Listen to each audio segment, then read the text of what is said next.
Waspada ya.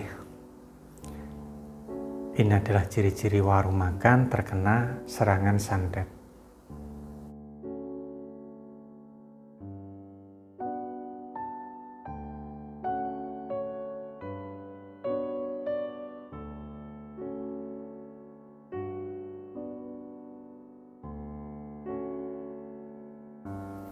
Assalamualaikum warahmatullahi wabarakatuh. Saudaraku yang dirahmati Allah Subhanahu wa Ta'ala, semoga kita semua senantiasa diberikan kesehatan, dilancarkan segala urusannya, dan dijauhkan dari bala maupun musibah. Amin Allahumma amin. Nah, selain toko sembako, bidang usaha yang paling banyak dikonsultasikan dan memaharkan mustika pelarisan khusus adalah warung makan dan sejenisnya ya. Nah, di dalam kesempatan kali ini ya, dan beberapa video kedepannya saya akan membahas seputar usaha warung makan. Nah, saya awali dengan membahas ciri-ciri warung makan yang terkena santet.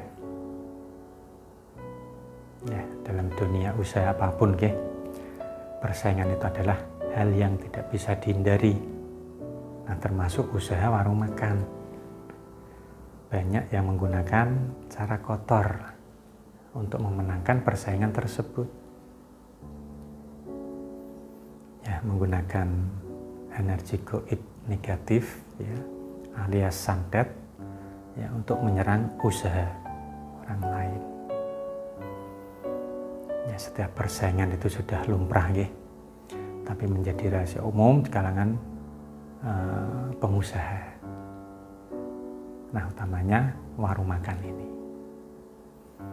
Nah, ketika sudah terserang santet usaha, tentu usaha yang terserang itu tidak akan berkembang. Ya, bahkan bisa juga menurun, bahkan sampai bangkrut gitu. Nah, lalu bagaimana untuk cara mengetahui ya bahwa usaha itu terserang santet atau tidaknya? Nah, untuk Anda yang sedang menonton video ini ya, silahkan ya, simaklah dengan teliti ya, barangkali usaha warung makan Anda ini terkena serangan santet. Ya, berikut ini adalah ciri-ciri usaha warung makan yang terkena santet. Nah, yang pertama, yang paling umum dan yang paling banyak dikeluhkan ya, oleh calon klien saya, nah ini adalah tiba-tiba warungnya itu sepi secara tidak wajar, omsetnya itu menurun ya, sangat drastis ya, secara tiba-tiba. Nah, ini bisa jadi ya berlangsung berhari-hari dan bisa juga di hari-hari tertentu. Nah, ini sepi. Terus kemudian yang kedua adalah warung Anda itu tidak terlihat oleh pembeli. Entah kenapa ya, setiap orang yang melewati di depan warung Anda sepertinya itu tidak melihat ya kalau ada warung di sana, dan lebih memilih untuk singgah di warung lainnya. Nah, ini yang paling banyak dirasakan oleh para pemilik warung makan. Ya, warung makan ini jelas buka, tapi banyak yang mengatakan tutup ya, padahal buka. Terus kemudian yang ketiga, adanya lalat hijau yang hinggap di makanan atau di warung Anda. Nah, ini bisa jadi tidak hanya lalat hijau saja ya, akan tetapi bisa juga serangga-serangga lainnya yang akibatnya itu selain mengganggu pemandangan ya, juga terkadang itu ada bau yang tidak sedap ya. Nah, ini sudah sering saya bahas ya, untuk mengenai hewan lalat hijau atau santet lalat hijau ini. Anda bisa cek di channel ini ya, banyak sekali untuk pembahasan mengenai santet lalat hijau. Terus kemudian yang keempat adalah makanan Anda itu cepat basi, sehingga mengurangi kelezatan makanan yang ada di warung Anda. Entah kenapa ya, makanan yang biasanya itu awet, nah ini menjadi cepat basi.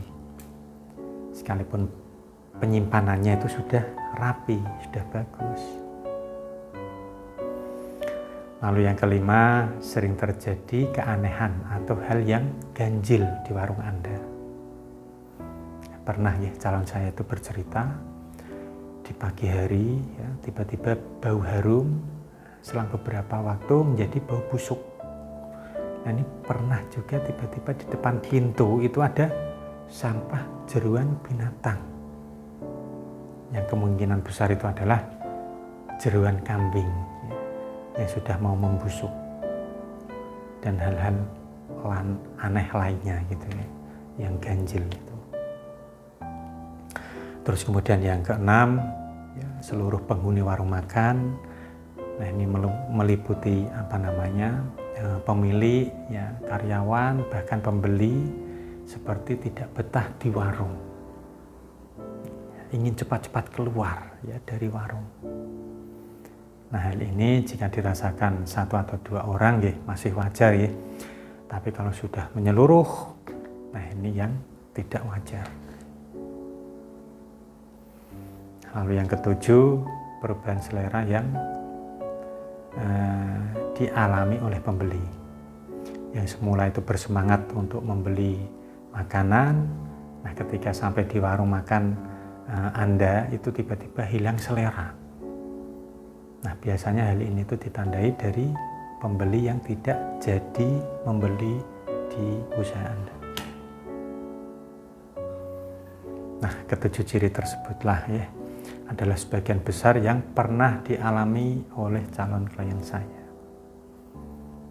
Ya, dan masih banyak sekali untuk ciri-ciri warung makan yang terkena serangan santet yang tidak bisa saya sebutkan satu persatu. Ya, seperti perubahan rasa ya ketika dibungkus, bahkan perubahan rasa ketika makan di tempat. Saya pernah menemui kasus yang seperti itu. Ya, ketujuh ciri tersebut adalah sebagian besar yang pernah dialami oleh calon klien saya. Dan masih banyak sekali untuk ciri-ciri warung makan yang terkena serangan santet yang tidak bisa saya sebutkan satu per satu. Ya, seperti perubahan rasa ketika dibungkus, bahkan perubahan rasa ketika makan di tempat pun ya saya pernah menemui kasus seperti itu. Nah, saya rasa itu dulu yang bisa saya sampaikan ya, semoga bisa memberikan manfaat untuk Anda para pejuang dagang. Jika Anda ingin konsultasi untuk masalah sarana usaha warung makan, Anda bisa menghubungi saya ya, dan sarana untuk pagar goib juga silakan Anda bisa menghubungi saya di nomor 0811 30 70 22. Dan Anda juga bisa lewat Mas Hadi, asisten saya, di nomor 0811 3990 3990. Monggo. Lalu jangan lupa Anda subscribe channel ini karena masih banyak sekali video menarik yang saya untuk Anda lewatkan. Saya Bahrom Doni pamit undur diri. Wallahul muwaffiq ila aqwamit thoriq. Wassalamualaikum warahmatullahi wabarakatuh. Alhamdulillah. Allahumma sholli ala sayyidina Muhammad wa ala alihi. Allah ya Rahman ya